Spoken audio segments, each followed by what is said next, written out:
Good morning, folks.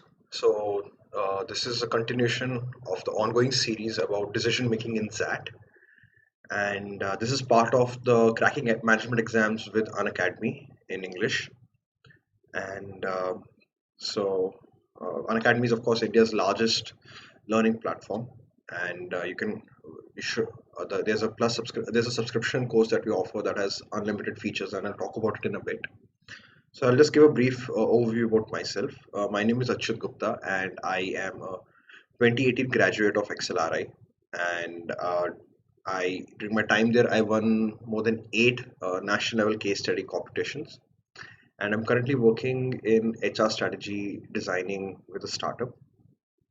My verbal scores in CAT were as follows. In CAT, I scored a 99.8 percentile. In XAT, I scored a 99 percentile.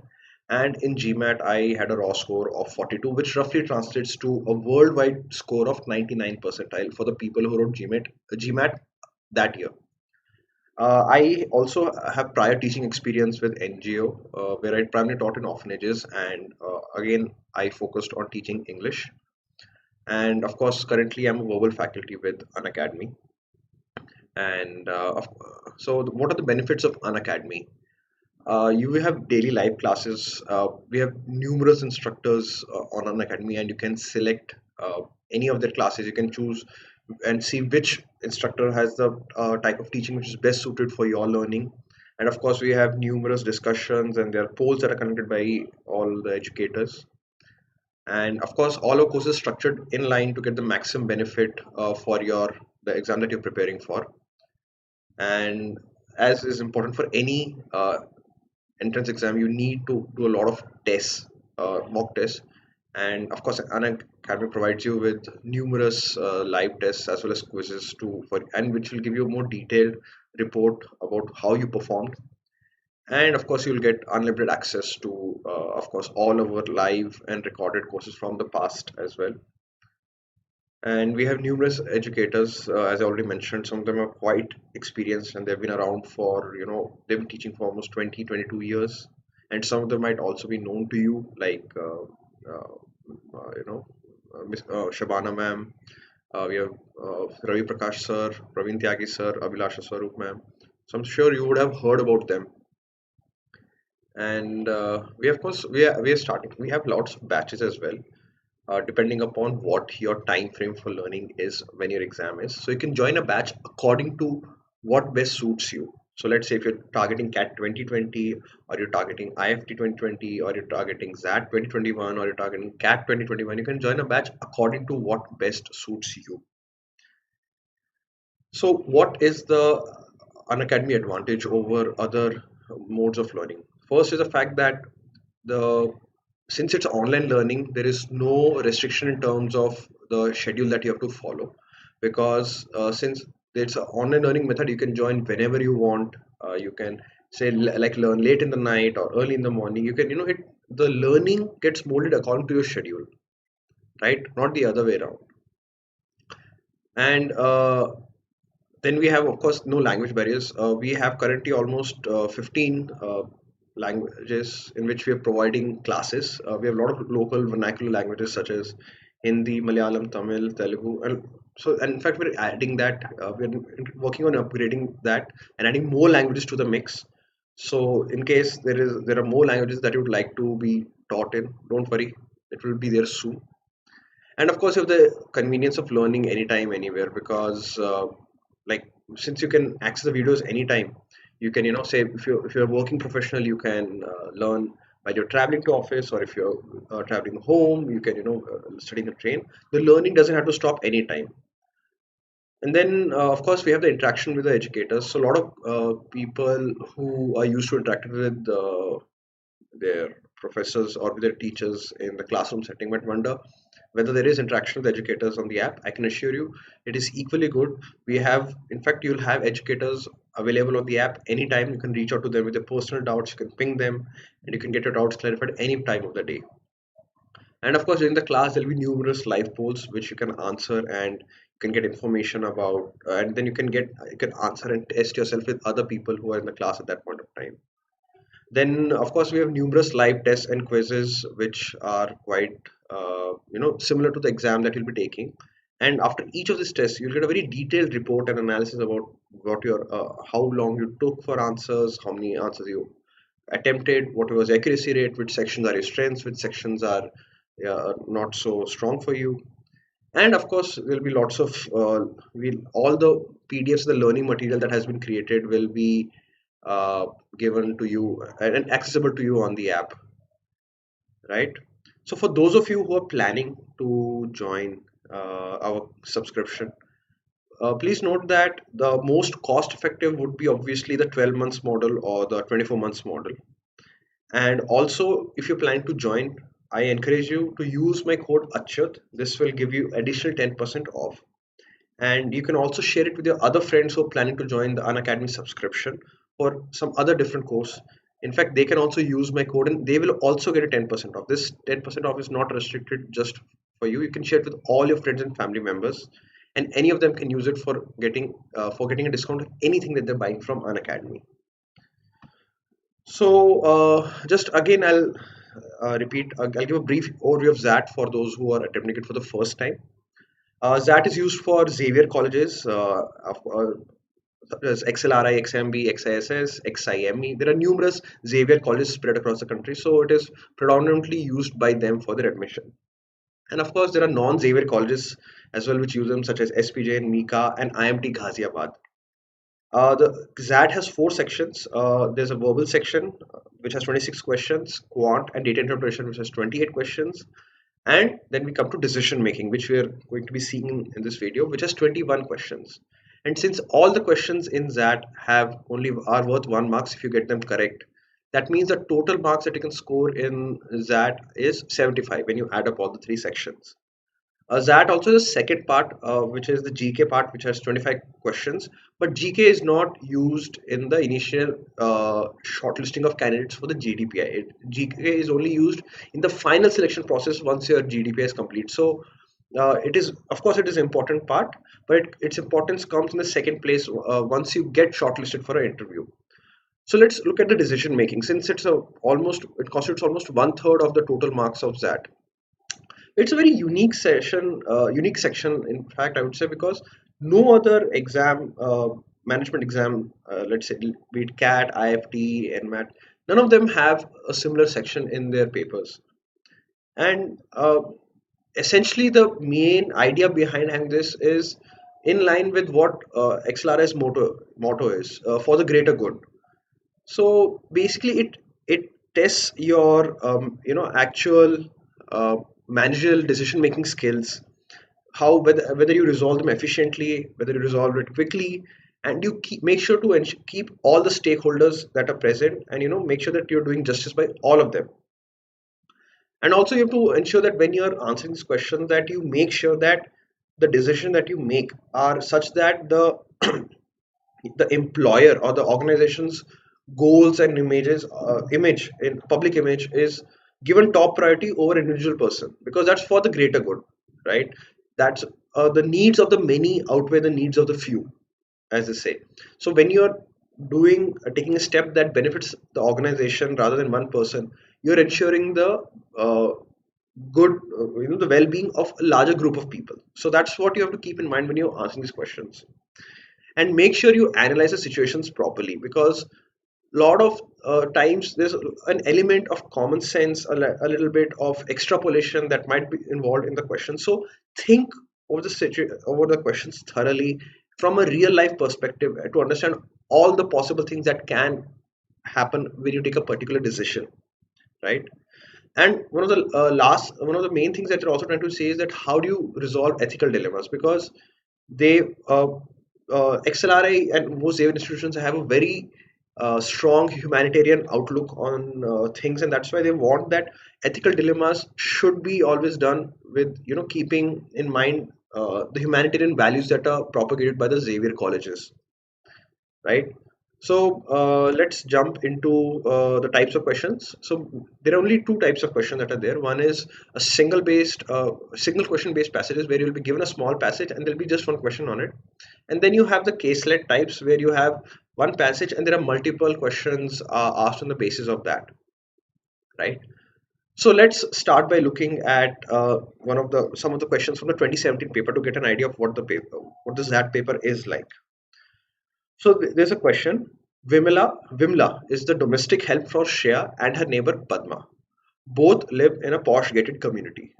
And Vimla not only cleans the house but also cooks for both the families. And Shreya treasures Vimla ever since she joined her family 4 years ago. And Vimla joined Padma's household this year. Right. Now, the thing is, so we have a clear cut situation that Vimla is essentially a domestic help for two households where the ladies of the household are Shreya and Padma, and they live in a very posh gated community. So you can clearly tell that they're very well to do of families. So Vimla, she does the cleaning and she does the cooking. And Vimla has joined has been working with Shreya for 4 years, but she started working in Padma's household just this year. So she's more relatively new in Padma's house, but she's been around in Shreya's house for a very long time. And of course, Shreya seems to cherish the help that Vimla provides the family. Now let's look at the question, right? One evening, Shreya, trying to pay the pizza delivery, was surprised to find a few 500 rupee notes missing from a purse that she was sure were there earlier. She wants to ascertain if someone has stolen the money. On reflecting, the following facts crossed her mind. 1. In the last year, Shreya had noticed cash missing on 3 occasions. 2. Shreya's husband also shared that a few notes were missing from his wallet, though he was not sure if they were stolen.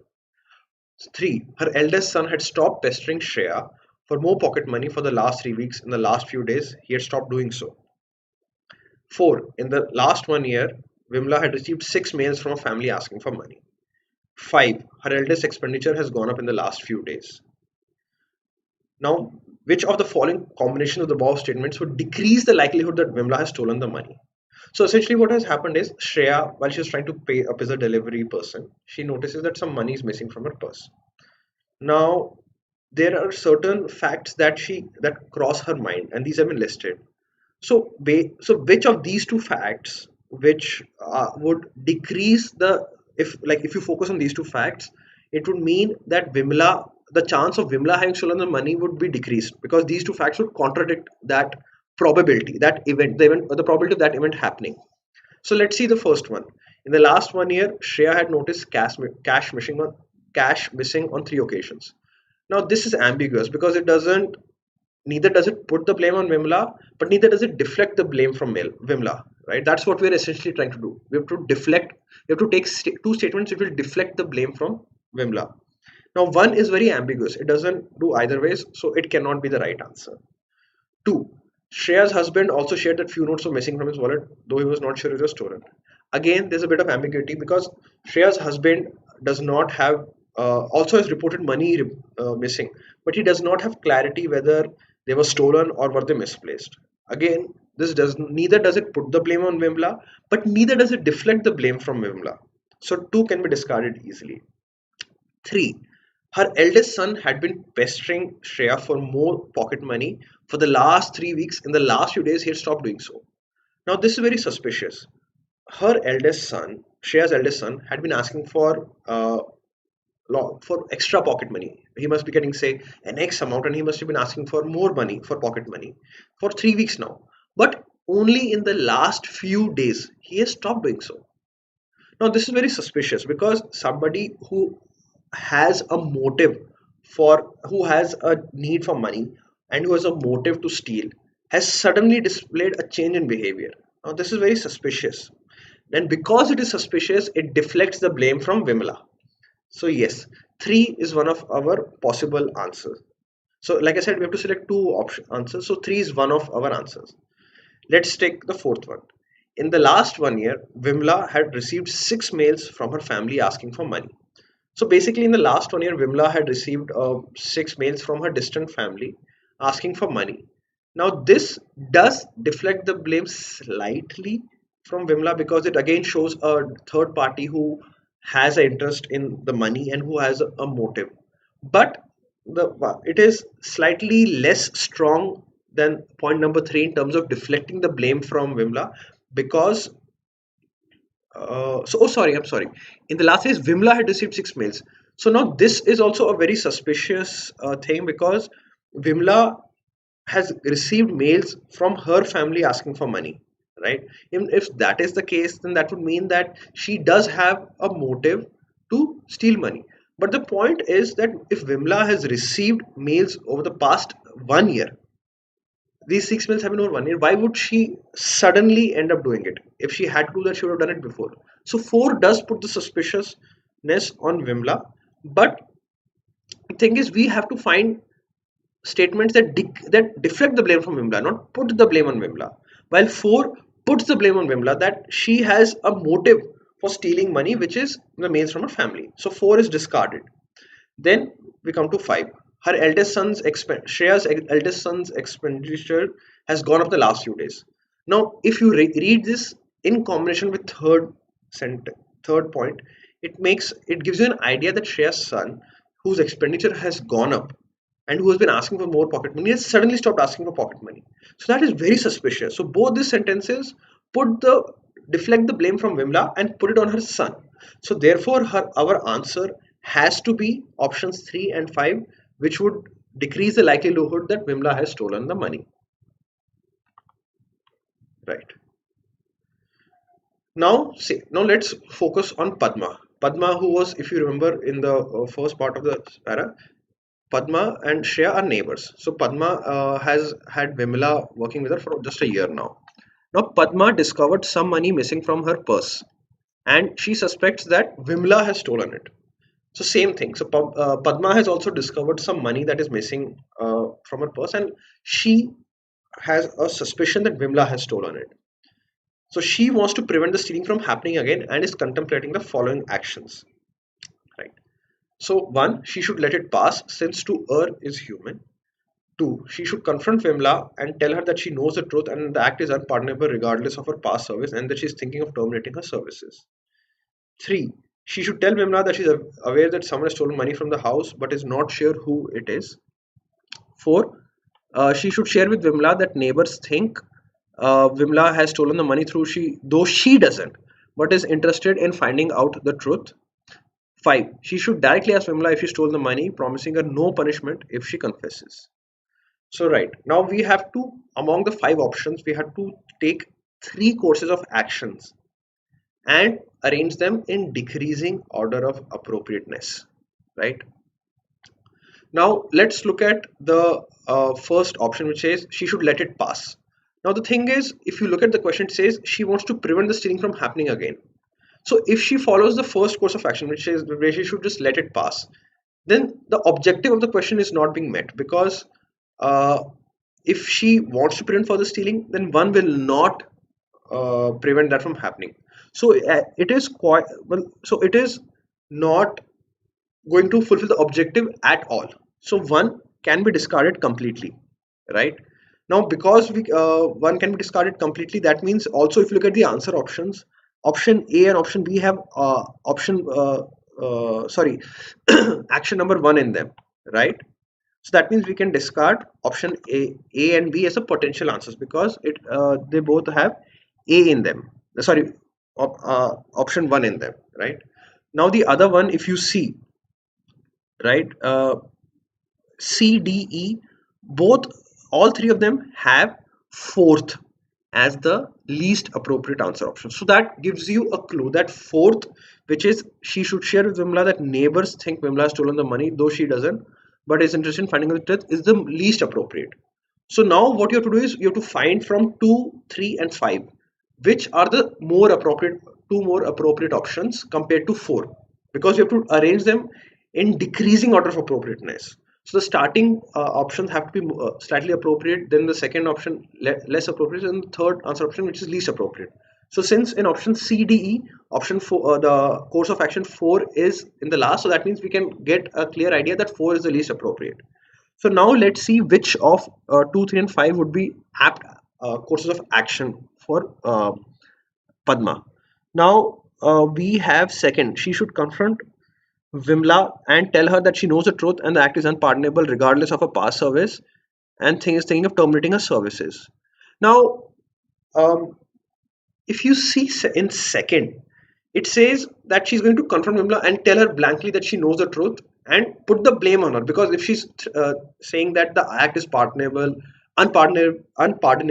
and she's thinking of terminating her services, that clearly shows that this would indicate that she has a surety that Vimla has stolen it. On the other hand, if you see the question, it clearly says that she suspects that Vimla has stolen it. So in that case, if someone is uh, has a suspicion of someone doing something without having concrete evidence, you cannot act upon that, because that is not a logical way of acting, say as a manager or even in a non-managerial situation. That is something that Zat is trying to check here. When you have a suspicion among someone, you, no matter how strong the suspicion, you should not act upon it until you have clear cut incriminating proof of it. So therefore second option cannot be considered appropriate at all, because if you put the blame directly on Vimla without having proof, then that means you might end up making a mistake in case she's not, in case it turns out that she's not the person who stole it. So that will end up making things worse. So second is not an appropriate option at all, right? Now, so look at the options that we have here. By just let's have a look. Out of the three options that we had shortlisted, C and E have the second course of action in their options, but the D doesn't have it. It only has 3, 5, and 4. So by logical elimination, it would seem that D is the right answer. But let's look at D's options. 3 is she should tell Vimla that she's aware someone has stolen money from the house, but is not sure who it is. So basically, she tells Vimla that she's aware that money has been stolen, but she has no clarity, which is true, because right now this is presenting states. She's stating facts as they are. She's told Vimla that Vimla, I am aware that money has been stolen, but of course I have no clarity of who it is. So this now the thing is, if you remember, the original question was she wants to prevent the stealing from happening again. So if she tells Vimla statement number 3, this would mean that if Vimla has stolen the money, then Vimla would realize, you know what, if I'm stealing money from her, Padma will realize that and I might get into trouble. So telling Vimla about this does prevent future stealing of money from her. So this seems like a good step. And let's look at option number 5. Then 5 is she should directly ask Vimla if she stole the money and promising a no punishment if she confesses. Now, this is again, as you mentioned, a slightly riskier option. While she does not put the 100% blame on Vimla, it indicates to Vimla that Vimla is a potential suspect in Padma's mind. And if she, so that is why it is slightly less appropriate option, because you, as you mentioned, you don't want to put 100% blame on someone until you have clear cut proof. But in this case, she's not putting 100% blame on her. She's just asking, have you stolen the money? So that just shows that there is a bit of suspicion on that person. So secondly, because you're promising a no punishment if she confesses, so there's a chance that if she's the actual thief, that she'll confess, or even if she does not have the courage to confess, she will at least be scared enough to not steal the money again, which is again fulfilling the purpose that we have in the question. She wants to prevent the stealing from happening again. So while 5 is a good option, it is of course not the most appropriate, and it is lesser appropriate than what we have in 3. And then, of course, fourth is share with Vimla that neighbors think she has stolen money, but she doesn't. Finding out the truth. Now, this is not a truthful statement. Fourth is not a truthful statement because there is no mention of neighbors thinking that Vimla has stolen the money. So, thus, lying is not the right answer option. But that being said, if she tells Vimla that she is a suspect by at least by the neighbors, again, Vimla, if she is the thief, would be put on guard and would not steal the money again. So that is why 3, 5, and 4, while they do not uh, put the directly a blame on Vimla, nor do they end up ruining the relation between Vimla and Padma as option number 2 would have, they would prevent further stealing from happening in the future. So therefore, by elimination of A, B, C, E options, D would be the right answer. Right. Now let's look at a different question. Now this is a very interesting question that I find it very interesting because it presents a very the if you remember the original point that I had made, that that always puts the priority of the organization over the priority of an individual person, like the public image and the PR aspect. So this question addresses the PR aspect of an organization in a very nice manner. So let's have a look at this. A pastor is typically somebody who a leader of a church, right?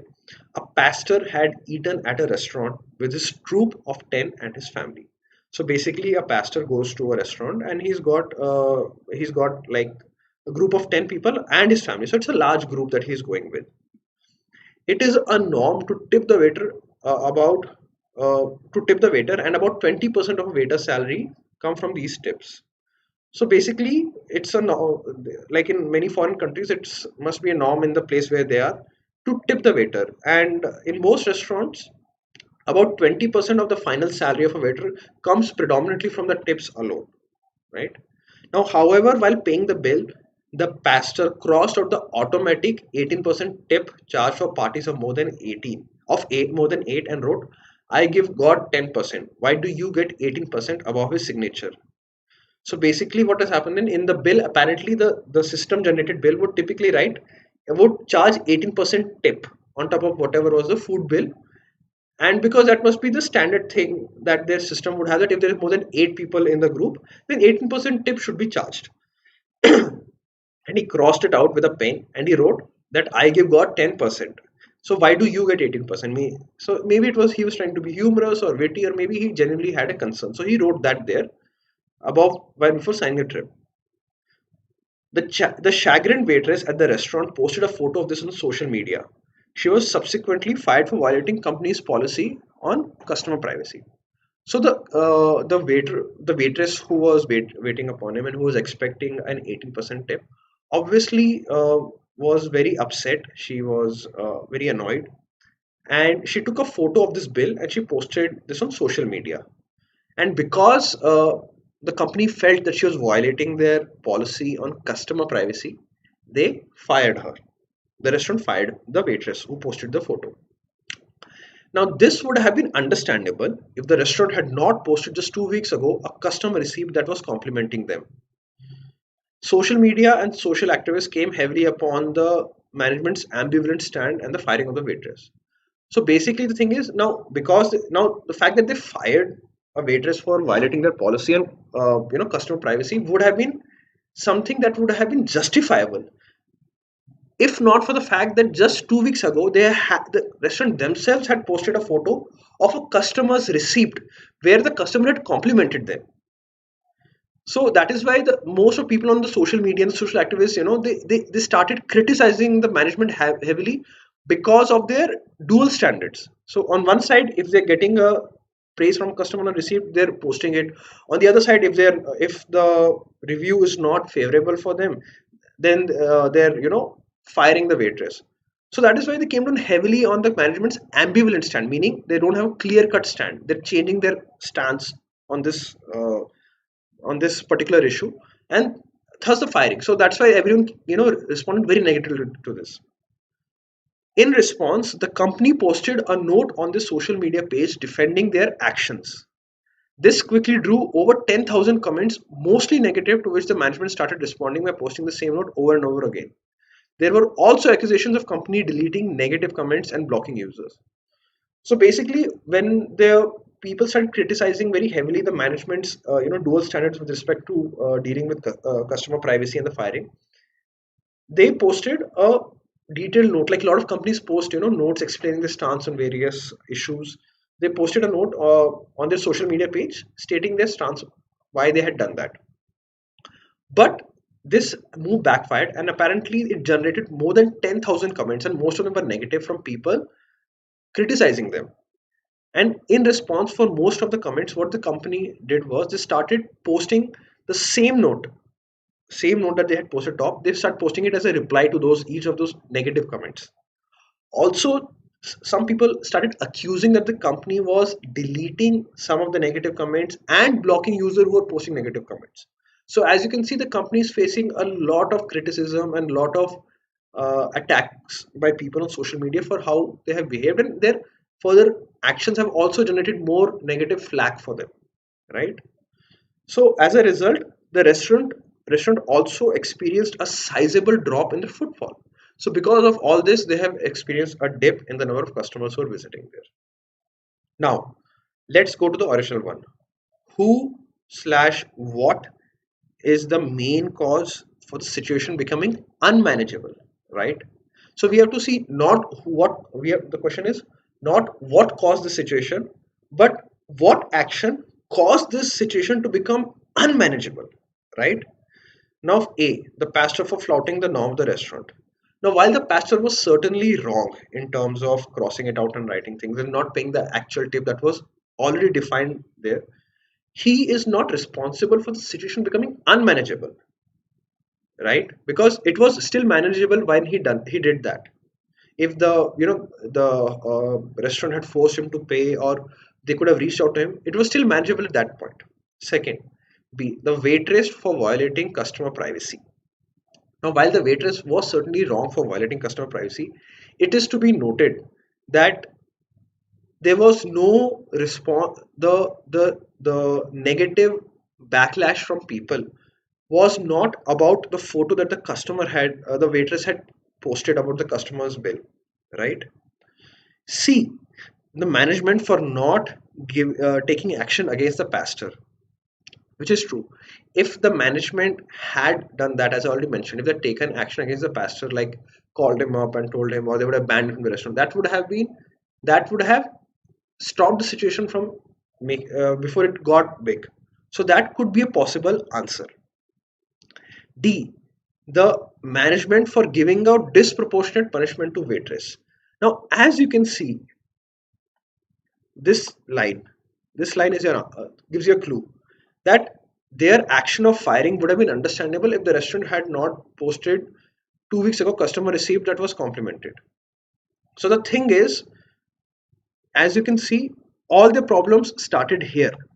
So when they because they the problem that people had, the main issue that we started was that people felt that they're firing the waitress in a particular scenario where she had violated customer privacy, but they themselves had violated customer privacy when they got a compliment. So the point is that they should not, in this case, it did not, it was disproportionate response on the management's part to fire the waitress, right? So their problem was with the firing of the waitress as a response of the management. So therefore, D makes the most sense here, because that is what it is only when they did this step that the situation went out of control, right? So I think D is the right answer. Let's look at E as well. The management for removing negative comments from the social media. So the thing is, you have to understand, while this of course added fuel to the fire, the situation had already become unmanageable because they had received like 10,000 comments. You have to understand that clearly means the situation was out of control. So by the time they were removing negative comments, the situation had already been unmanageable. So it did not create it, it just added to it. So therefore, D is the original cause for the situation becoming like this. So D is the correct answer, right? So, and then let's look at the second question about the same situation. The downward spiral continued for the restaurant as the management persisted in defending their actions and argued with those who criticized them. By the following week, the original post had generated over 18,000 negative comments. So basically, what is happening is the the decrease in their popularity, the negative outlook increases for them because they continue defending their actions and started arguing online or with maybe in real life with the people who criticize them. So instead of placating them, they're arguing with them. And in the next week after what the previous incident happened, the original post, which had 10,000 negative comments, now has 18,000 negative comments, so almost twice the original negative comments. So now, which of the following is the best way forward for the restaurant at this juncture? Now the thing is that the restaurant has reached a very bad state where they have generated a lot of negative publicity. People have stopped visiting them. So, what is the best step for them at this point to improve the situation? That's what the question is asking. Now, the first option is unconditionally restore the waitress to a former position and salary on the ground that she was never at fault in the first place. Now, this might seem like a good option because it says unconditionally restore the waitress to her position and salary, and this is exactly what the criticism was about, firing of the waitress, right? So this might seem like a potentially a good answer. So let's keep it under the list of potential answers. Let's look at the other options. B. Apologize to and reinstate the waitress and ask her to apologize for a breach of customer privacy and post both the apologies on social media. So basically, in this step, they will apologize to the waitress as well as take her back on her job, and they will ask her to apologize for the fact that she violated the customer's privacy, and then they'll post both the apology that they gave to the waitress and the apology by the waitress for violating customer privacy on the social media as well as hiring her.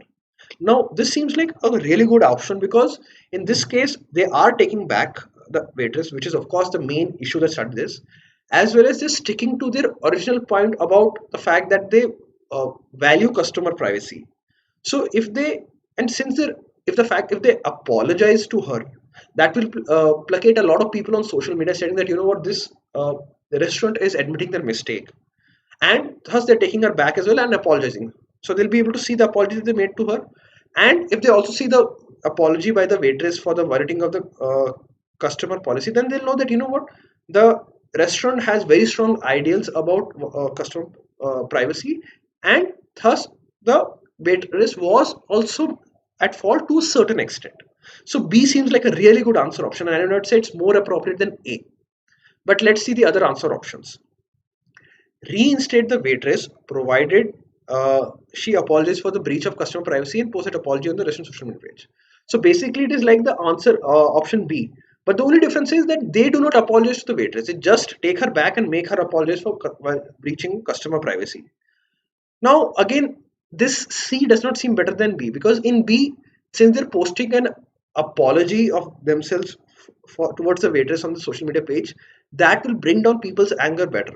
But if the C just puts the waitress's apology, of course they're taking her back as well, but they're not apologizing to the waitress for the disproportionate response. So C is a slightly less apt response than B. B is still the best answer option that we have. Now let's look at D. Reinstate the waitress if and only if she apologizes for a breach of privacy and posts that apology on her social media page. Now, basically, this is very similar to C. The only difference is that she has to apologize and she has to post her apology on her own personal social media page. In C, it was the apology would have been posted on the restaurant's social media page.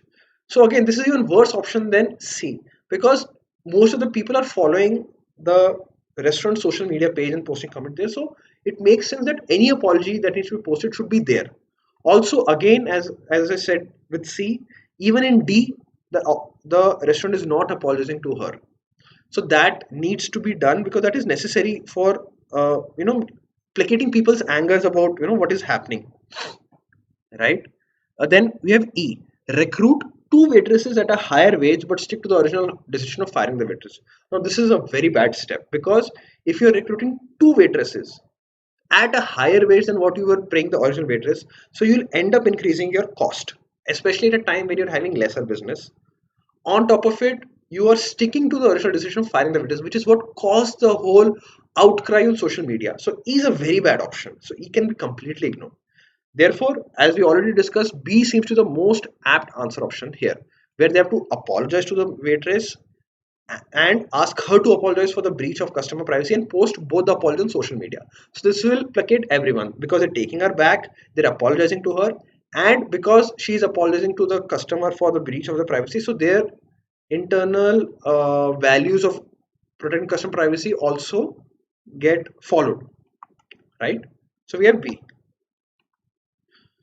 Now, this again. Now, as I mentioned, there were in the starting that there are certain types of ethical situations where you have to take decisions, because XLRI having taking ethical decisions and creating ethical managers. So this particular caselet is a prime example of taking ethical decisions. So let's look at what this is about. Genius Consulting is a boutique consulting firm started by Shirish, Balram, Rahman, and Xavier, four friends from a premier B school. They committed themselves to abide by two principles: not to indulge in anything unethical and share earnings equally.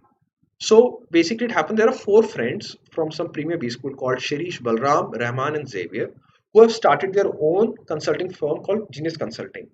And they promised themselves that they will just follow two principles. One is that they will not do anything unethical, and that whatever they earn will be shared equally. Right?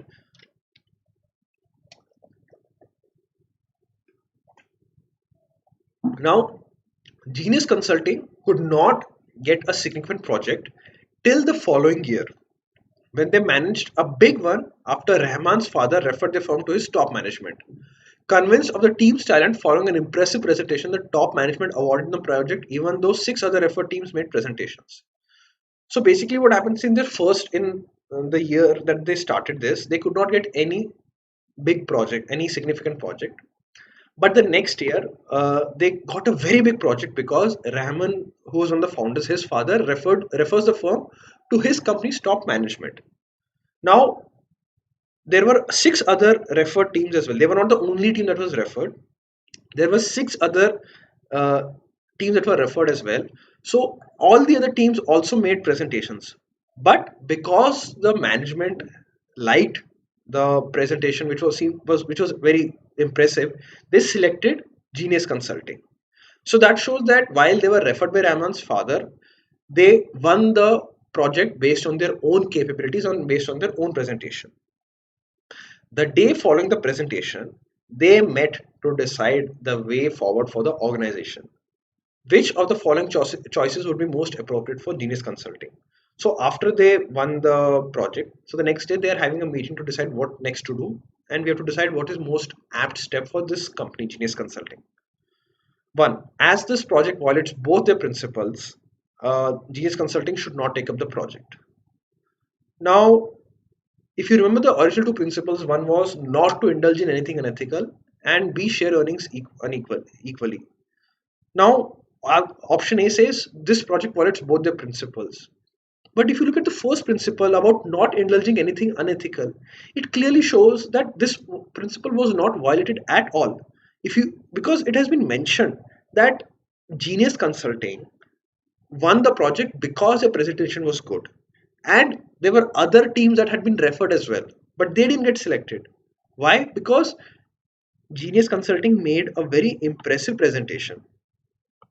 So they've not done anything unethical. In fact, they've won this project on their own efforts, on their own skill sets. So they have not violated the first principle, and thus A is not the right answer option. Then B, due to the violation of the first principle, Genius Consulting should not take up this project. Again, as I discussed in the option A, they have not violated the first principle. So thus, option B should be discarded again. Now, C, they should take up the project further since Rahman had agreed to equal sharing. He is not entitled to finder's fee.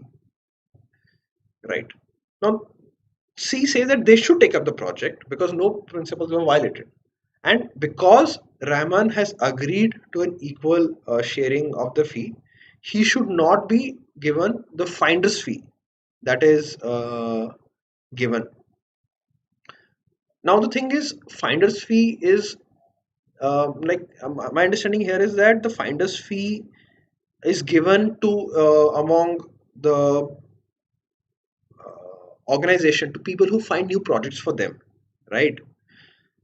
And Rahman, because he has agreed to equal sharing, obviously he'll get equal part of the profits once they finish the project. So they're saying that he should not be given the finder's fee. Now this seems like a possibly a good answer option, so we'll keep this under the potential answer option bucket for now. D is they should take up the project, and as the referral helped them survive, Rahman should be paid finder's fee. Now the thing is, in this answer option, they're saying that Rahman should be paid a finder's fee, and meaning an additional fee over and above the splitting of the profits. But if you remember, the second principle of the organization was that they will share the earnings equally, right? Now, this answer option might be in slight contradiction on with regards to uh, what their principles are. So D does not seem like a potentially correct answer option, but we will still keep it under the potential answer options for now, right? Then E, they should take up the project and they should, but in order to not violate the principles, Rahman can be paid finder's fee this year and an equal amount be deducted from his compensation the next year. Now, this seems like a very apt answer option because uh, Rahman does get paid the finder's fee for finding the project because he deserves that. And so this year he makes an extra amount of money over the other founders. But a similar amount gets deducted from his compensation the next year, meaning so the earning over the 2 years for all the founders would remain equal. So in the first year, Rahman makes slightly more than them, and next year he makes slightly lesser than them. So the average of the 2 years would be equal, plus their concept of finder's fee also gets uh, followed, right? So between C, D, and E, uh, it would make sense that E would be slightly better than C because they had, if they have the concept of a finder's fee, meaning if somebody brings in a business, they should be given a finder's fee, right? So that is also ethically a correct thing to do. So therefore, E would be the most correct answer option here, right? Uh, I'm sorry, what is happening? Right. Now, Mr. Biswas is to retire in 1 year after serving in the construction department of the Gujarat government for more than 30 years. After retirement, she wanted to spend her retired life with Mr. Biswas, a retired school teacher in a small town in Kerala. They had two children, both studying in Bengaluru. The Biswases wished to construct a house in Kerala with their life savings. So basically, what we have is this is Mrs. Biswas, who is working in the construction department in Gujarat government with the construction department of the Gujarat government for more than 30 years now. And post retirement, she wants to spend her retired life with her husband, who's already a retired school teacher, and they want to spend their retirement time in some small town in Kerala. And Mr. and Mrs. Biswas, they have two children who are studying in Bangalore, right? So basically, the Biswases are trying to construct a house in Kerala with whatever life savings they have, right? Now they've gathered information about owning a house in Kerala, and they had four options, right? The first is buy a fully furnished house from a big developer. Second is buy a semi-furnished house from a big developer and furnish it. Third is they can get a local unregistered contractor to construct a house and furnish it. Then fourth is Mr. Biswas with inputs from the family could supervise the construction of a house back in Kerala by employing the best material engineers, masons, and laborers. So there are four options. One, they can get a fully furnished, fully completed house from some big developer that they find. Second would be they can get a semi-furnished house from similarly a big developer and they can furnish it themselves. Third is they can get a local and unregistered contractor to construct their house and to furnish it as well. Fourth is Mr. Biswas can take input from the family being Mrs. Biswas, who has experience being in the construction department of the Gujarat government, as has been mentioned here, and also possibly from the children and other people. And thus, they can employ the best material engineers, masons, and laborers for constructing the house in Kerala. Now, which option would ensure the best quality of construction for the Biswas? Now, the thing is, uh, the first option is, of course, buying a fully furnished house from a big developer. Now, while there is a reasonable assumption that it's a big developer, so they might make a high quality house. There is no guarantee, because you will be buying the fully furnished house from them directly. The house is made and they furnished it, so you have no way of checking whether the quality is high or not, because you have to just make a reasonable assumption and you have to take a leap of faith that okay, because they're a big constructor, the quality of construction would be good. So one might not be the best option. So let's look at the other three. Buying a semi-furnished house from the big developer and furnishing it. Again, same case. There is no idea of how well the house has been constructed. They have to make a leap of faith and assume that it has been constructed properly and with high quality. Three, get a local unregistered contractor to construct the house and furnish it. So again, now in this case, they have an unregistered local contractor. So in this case, there is no reasonable assumption also that they might do a good job like the big developer. So again, there is even more uncertainty now whether the house will have the best quality of construction or not. But the option number four, where Mr. Biswas takes inputs from Mrs. Biswas, who, by the way, has had 30 years of experience in the construction department, by the way, and the other people of the family. And based on that, he could supervise the construction of the house in Kerala, and by employing the best material and the best engineers and the best laborers. So now this seems like a good option, because there is the expertise provided by Mrs. Biswas. They will employ the best material. They will have quality check of the material being used, of the engineers that are designing, the masons that are constructing it, and the laborers involved in the construction. So option 4 seems like the best option for ensuring the best quality. So therefore, option 4 would be the correct answer option here for ensuring the best quality of construction for the Biswas's house, right? Now, next question for the same caselet, right? The couple gathered information about owning a house in Kerala. They had four options. One was to buy a fully furnished house from a big developer. Second was to buy a semi-furnished house from a big developer and furnish it. Third is get a local unregistered contractor to construct the house. And of course, sorry, these are the same answer option that we have already mentioned. Now, which of the following additional information, if true, would improve the chances of the third option being preferred? So now we want to select an answer of which of these five options, if it is true, will increase the chances that the Biswases would go to a local unregistered contractor and construct the house. They would prefer that option over the other three options of constructing the house. So let's see which of these answer options make a case for them taking this step, right? So first option is based on the current information with no additional information. The third is the best option. That is not true. Right now, based on the current information, without any additional information being given, the third is not the best option. In fact, right now, because it just says that they're unregistered and local contractor versus a big developer, in fact, this does not strengthen the case for this third option. So A can be eliminated. B, among local property dealers, the contractor in the third option enjoys a good reputation. Now, this seems like a potentially something that can strengthen the case of the third option, because if the big developers, if the local property holders, the local owners in that area, if they say that this local contractor makes house of good quality, and this contractor has a very good reputation among them, then it clearly means that based on their own actual experiences with the construction this contractor makes, they have had good experiences.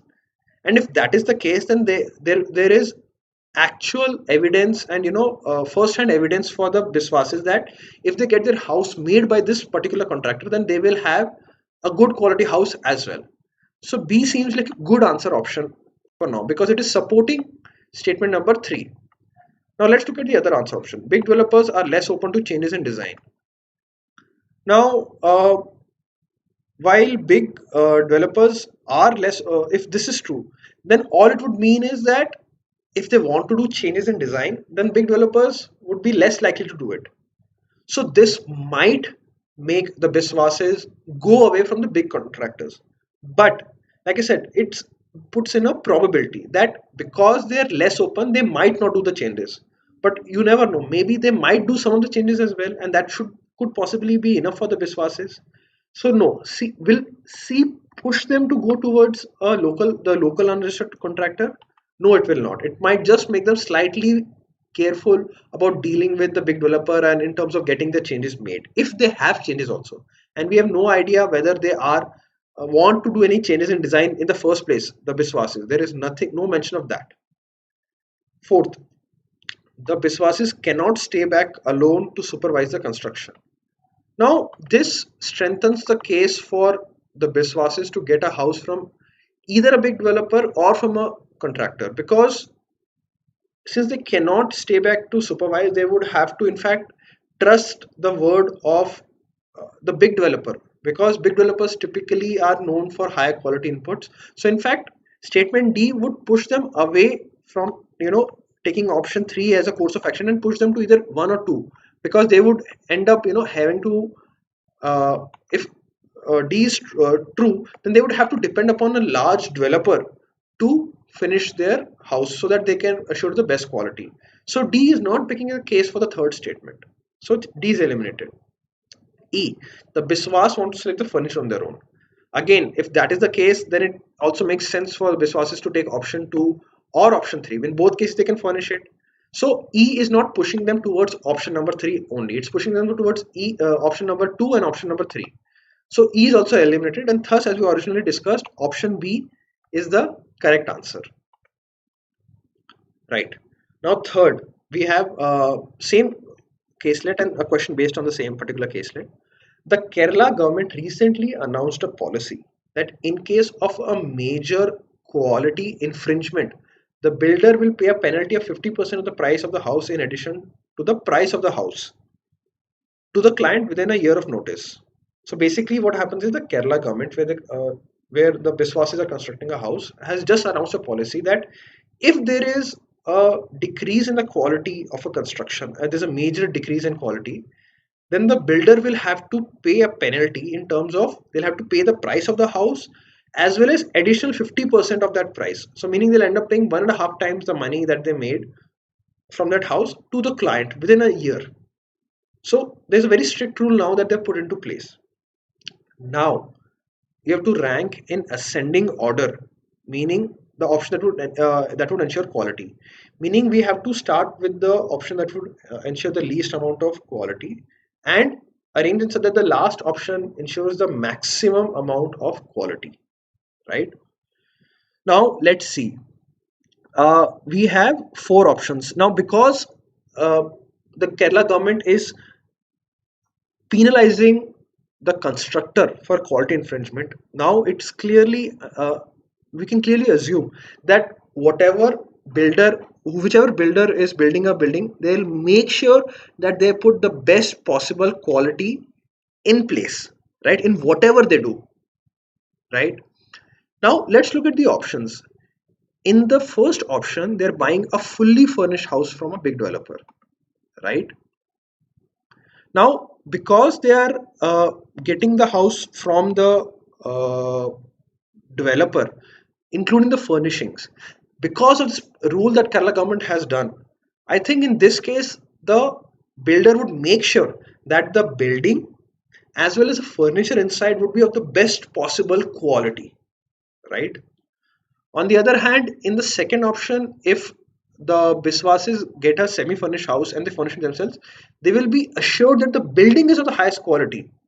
But the furniture that they buy or they get constructed themselves, they might not have guarantee on if it will be of the top-notch quality, because, like I said, in the first case, the onus will be on the developer to ensure that the furnishings are also of top-notch quality.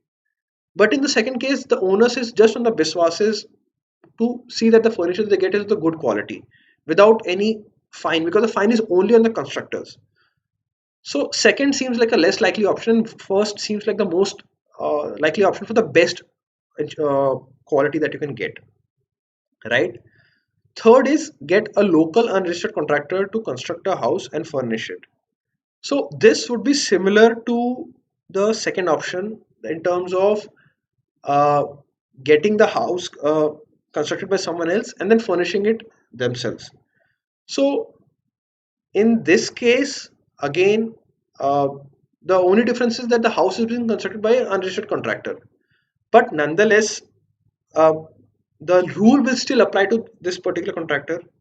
So the house will be probably of good quality, right? But they will not be able to furnish it themselves. Well, in the sense they'll have to furnish it themselves. And again, there's no check, no guarantee on what the quality of the furnishings will be like, right? Fourth is, of course, Mr. Biswas takes inputs from the family and supervises the construction of the house back in Kerala. Now, this seems, like I said, this we've already mentioned. This would be a good option because they can focus on the construction quality based on the inputs by Mr. Biswas, and they can make a good quality house. So this is good option for getting a high quality house. But again, the furnishings will have to be done by them, and also since they are constructing it themselves, there is, I mean, they cannot put a case on themselves if the house is not of the good quality, right? Not that they will make it of bad quality. They will definitely, since they're making their own house, they would never make it of poor quality, of course. But nonetheless, in the rule made by the Kerala government, the builder will be penalized by the house owner. So in this case, the Biswases are the builder as well as they're the house owner. So obviously they cannot sue them. They cannot put a case against themselves, right? So four would ensure a good quality house definitely. But I think option number one, because where the builder has responsibility for everything and thus they have the threat of being fined by the government, I think one would ensure the best, highest quality house that they can make. So I think one would be the highest option that you can have, and thus one should be the last option in any of the arrangement that we have. So let's see the answer options. We have uh, 1 2 3 4 2 3 4 1 3 1 2 4 4 3 1 2 4 1 2 3. So only option B has one in the last place. So thus I would go with option B, right? Then we have I'm sorry, we uh, sorry, my mistake. The thing is, the correct option is option number three, C. So this is because option number four, where Mr. Biswas has the highest inputs from the family, and for inputting in the house, they would obviously put in the maximum number of efforts. But two, where they buy a semi-house furnish and furnish it. So the correct answer option that has been given according to the keys is 3124. But I think B would make a more logically a better answer option because one, where they're getting a fully furnished house from big developer, would ensure highest quality with the responsibility being on the developer, right? But let's see why the answer key is saying 3124. Let's see possible reason for that. So the most possible the option with the least possibility of good quality would be third one, where there's a local unregistered contractor and they construct the house. Then the first one, a fully furnished house from the developer. See, then you have the buying a semi-furnished house from a developer and furnishing it themselves. And then you have the fourth one where they construct the house themselves. So I think I would, if I had to guess why they have selected C, is because their way of interpreting it is that in the third option where you have an unregistered contractor to construct the house and furnish it, maybe their reasoning could be that because it is an unregistered contractor, this contractor might not be covered under the rules that have been made, right? So the builder cannot be fined because they are an unregistered contractor. So the government, the fact that it is unregistered means that the government does not know about this contractor, so thus they will not be able to fine. And one would mean buying a fully furnished house from a developer, and thus the developer has a full responsibility of that, of constructing the house properly and making sure that things are properly furnished in it. Then two would be a better option because the house is being semi-furnished and the construction is responsibility of the owner, but the Biswases will furnish it themselves and thus they'll ensure the best quality. And four, where Mr. Biswas constructing the house and furniture themselves, so they might make extra effort to put in best quality construction for house as well as furniture. So I think that is why they have selected C as the correct option. But as you can see, this is a clear-cut example of how the options in ZAT are very confusing, and sometimes your way of thinking might not be correct as well. So this is a very good example of that. I thought it would be option B, but according to the answer keys, it is option number C. Right. So let's look at the next question and see what other types of questions are there. As a newly started organization in the IT sector, Saksha IT is a fast growing 400 employee organization. Its head, Saksha Kumar, believes in building an organization driven by humility. Which of the following policies would best help him achieve that? Number one, uh, so if you can understand the question, basically that there is a new organization. There's a new organization in the new IT company called Saksha IT. It is very fast growing and it has just and right now it has 400 employees. And the head of the company, who's Saksha Kumar, believes that the organization will be built and driven by humility in all the employees. So, which of the following policies would best help him achieve humility among all the employees? Let's see the answer options. A. Employees shall, in their annual evaluation form, be asked to acknowledge three of their shortcomings, overcoming which will make them better. Now, this seems like a good answer option because in their annual evaluation forms, all the employees will be asked to acknowledge three of the shortcomings and which will make them better. So this might induce humility. On the other hand, there's a potential downside that because during annual evaluation, I'm sure for those of you who have work experience, you would have noticed this. When you have your annual evaluation being done, because your bonus and your promotions depend upon this, not many people would be willing to acknowledge their shortcomings in that form because they would not want to create a negative impression. So this will not work out because asking for shortcomings during the annual evaluation will is a very bad timing because that time nobody will be willing to give their input to their manager and thus potentially end up ruining their feedback. So A does not seem like a suitable option because it will not further the cause of developing humility among the employees. B. Employees shall be asked to share with their peers three shortcomings they had noticed about their peers. Now, this does not develop humility because if you give the option to give three shortcomings about your peers to them, this is just a form of complaining or nitpicking their shortcoming. Humility comes from acknowledging your own shortcomings, not somebody else's shortcomings. So, B does not seem like a good option at all. Then we have C. The immediate superiors would suggest three shortcomings their subordinates have to work on in a given period. Again, in C, the superiors would have to give feedback in terms of shortcomings of their juniors, and that does not develop humility because being told by your boss that there are shortcomings does not develop humility in anyone. Humility comes from acknowledging your own shortcomings or your own mistakes by yourselves, right? So again, C is a bad option. D, everyone beginning with Saksha shall be asked to share three of their weaknesses in a public forum. Now, this seems like a good option because it's now Saksha will also tell three of his weaknesses, and all the employees will have to share three of the weaknesses on a public forum. Meaning, everyone will have to definitely say three weaknesses in of their own in front of everyone, and because Saksha will lead by example, more people will be encouraged to do it, and this has a good chance of increasing humility in them because they will acknowledge their shortcomings in front of everyone. So this D seems like a good answer option for now. So, but let's see what is option E. Employees shall be asked to overcome three shortcomings in the following year. Improvement if noticed for direct rewards. Now, this is a very bad option because if you start rewarding employees for overcoming the shortcomings, then there's a good chance that employees might end up making up shortcomings just to in order to improve upon them and win an award.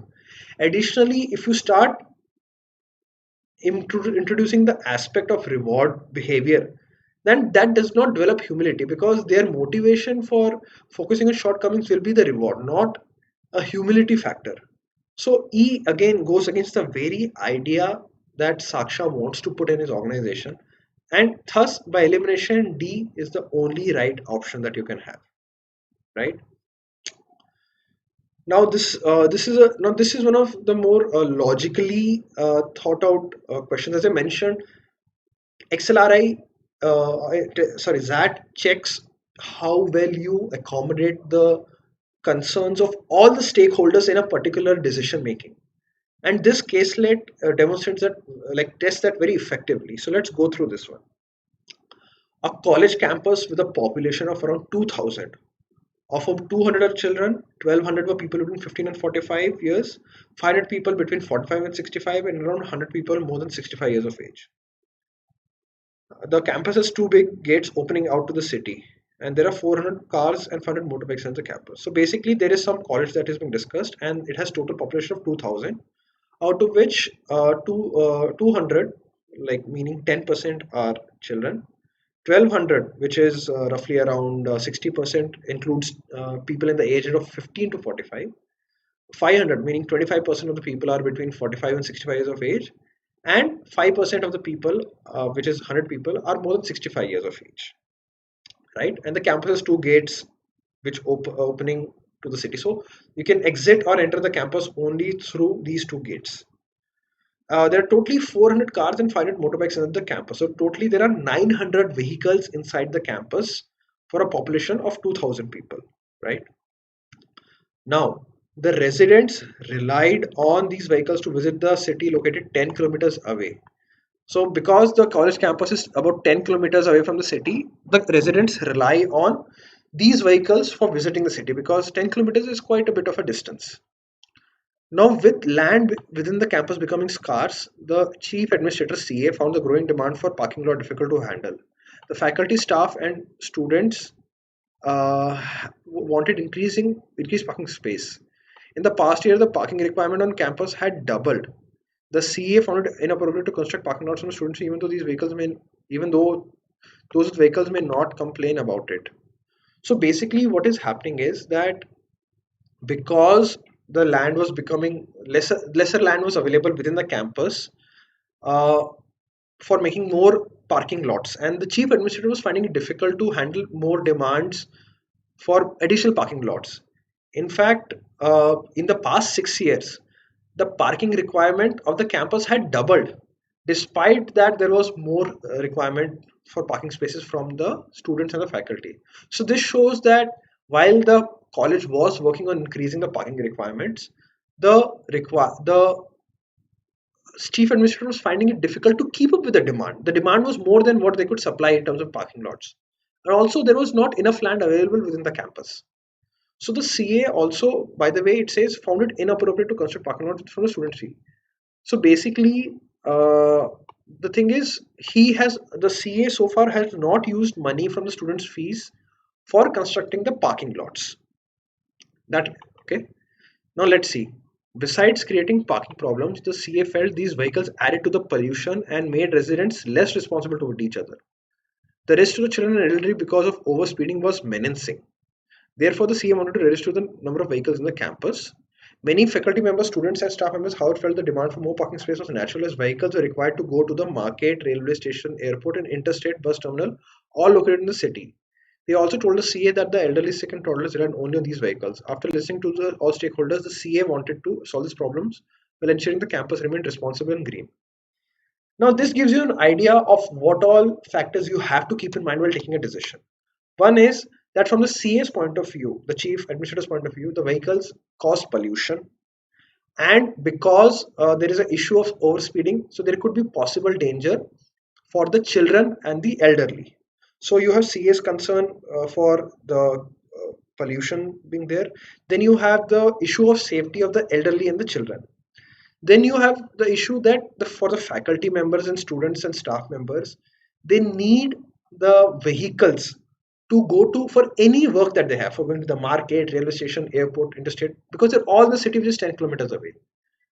So the vehicles are needed for the faculty members, students, and staff members to, for every part of their daily livelihood.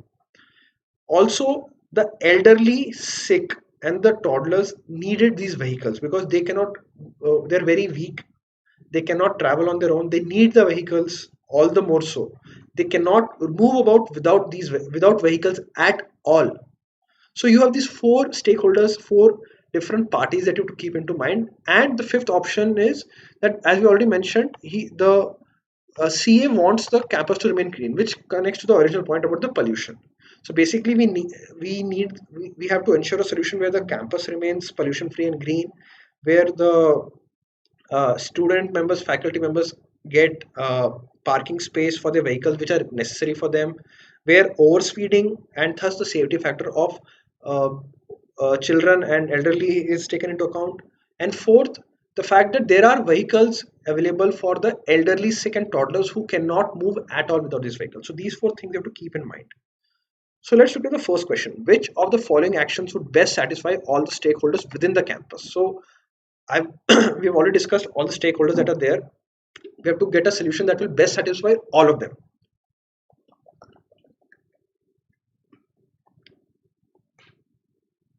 Now the first option is the levy extra fee on students to construct additional parking lots inside the campus, and students should pay up for upkeep of the campus.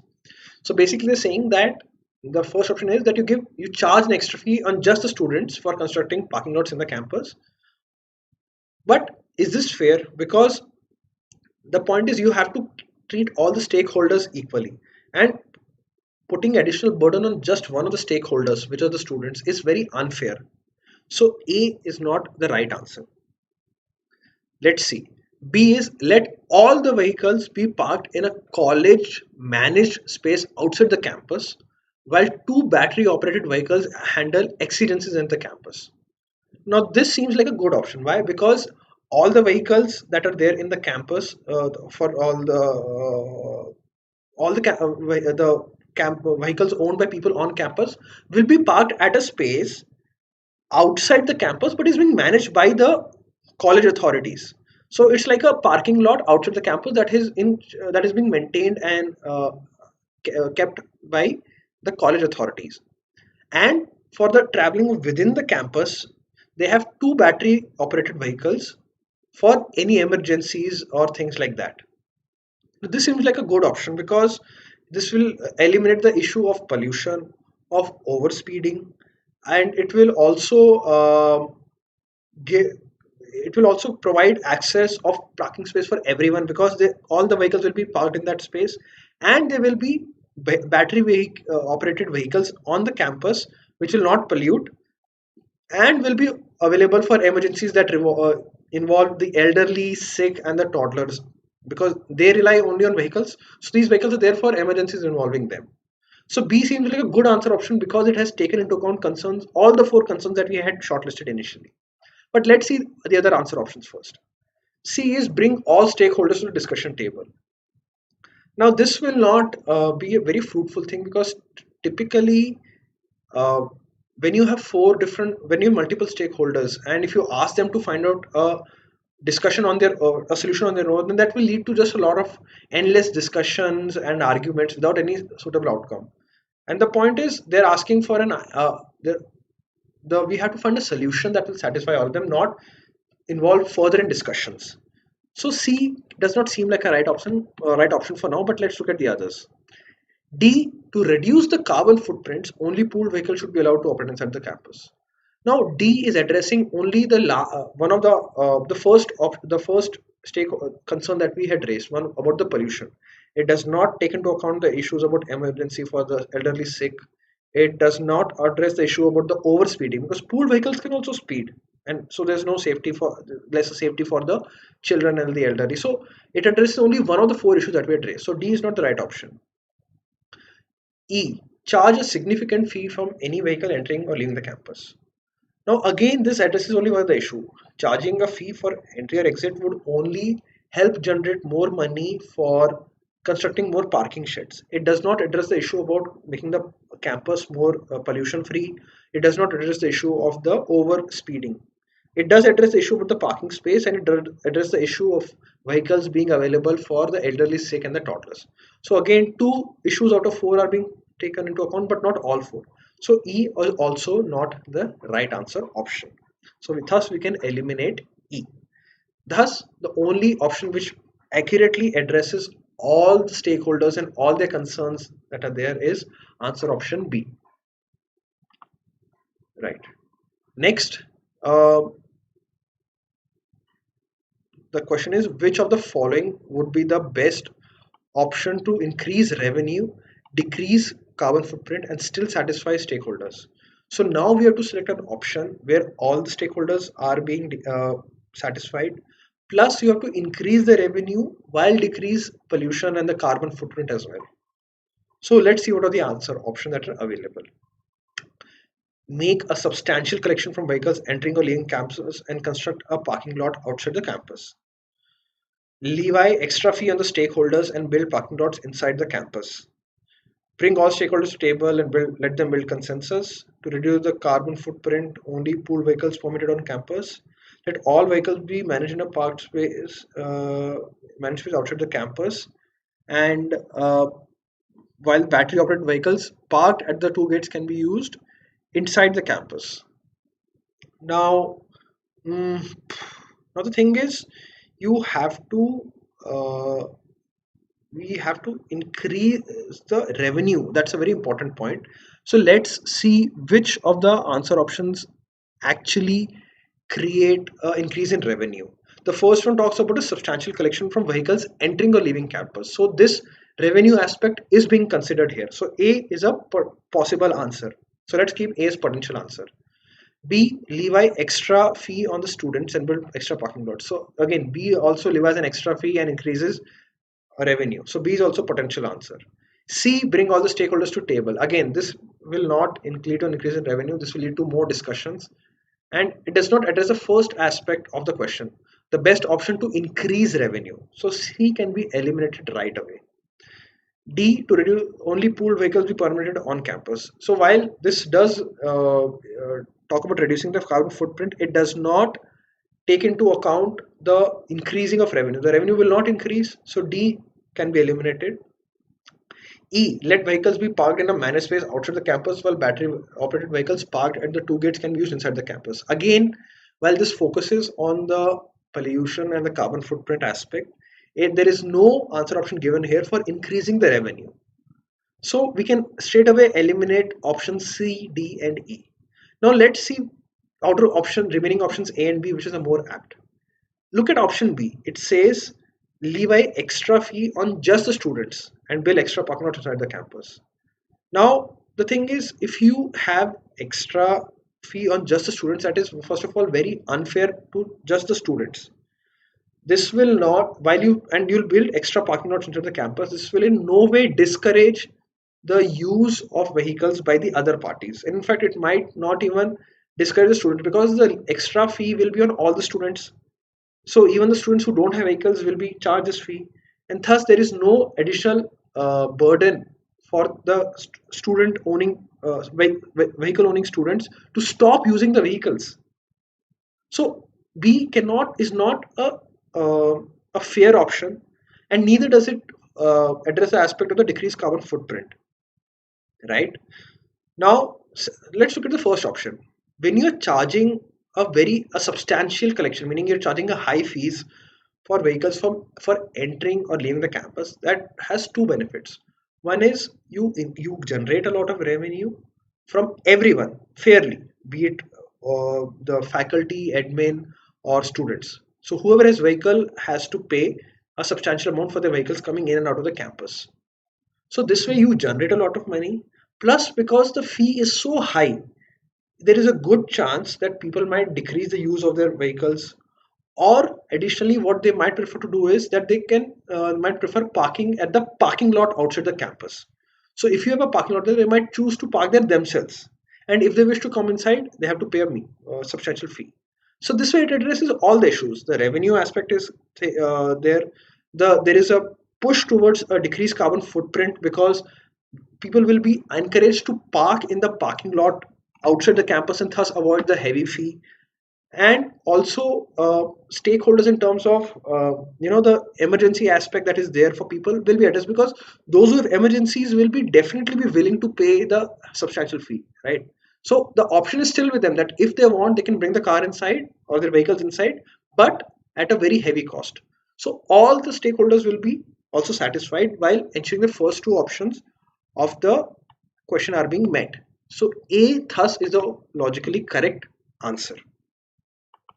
So, folks, that was today's class, and I hope it was very useful for you. I hope you understood how to approach decision making. As you saw, I made a mistake in one of the questions, and that is the part about decision making. The questions are very tricky, and thus it takes a lot of going through a lot of questions, a lot of practice to get an idea of familiarity of how to look for the correct answer option.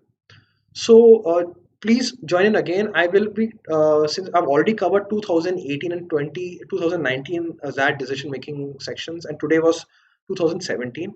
Please join in for my further classes where I'll be focusing on papers from 2016 and 2015, and if possible, I'll try to get papers, older papers as well, so that we can solve decision making questions from there as well, and get an understanding of what is required to be done. And in case you're planning to join Unacademy subscription, please you can use my code Achyut. That will give you 10% off, and you can use it for any course that you can buy. You can share it with your friends who are planning to buy an Unacademy subscription. It will get them 10% off on any course that they want to buy. And if you liked today's video, please like and share it. And if you have any comments, please leave them in the comment section below. And I'll see you soon in the next class where we focus on the older